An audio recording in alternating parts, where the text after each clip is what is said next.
قالوا ربنا الله ثم استقاموا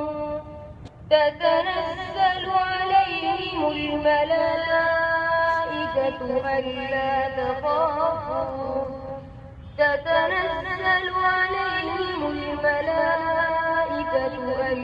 تخافوا ولا تحزنوا وأبشروا بالجنة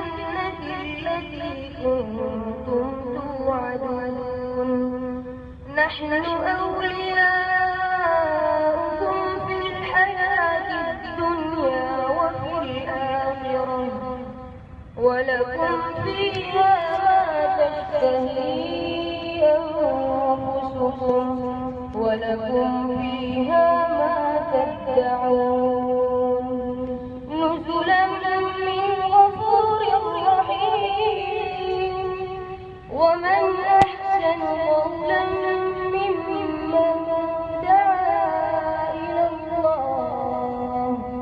ممن دعا إلى الله وعمل صالحا وقال إنني من المسلمين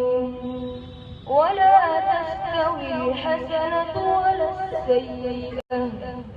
ادفع بالتي هي أحسن فإذا الذي بينك وبينه عداوة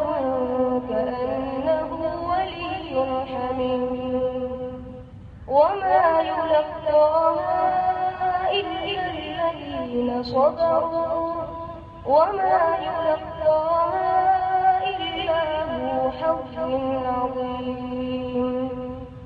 وإما ينزغنك من الشيطان نزغ فاستعذ بالله إنه هو السميع العليم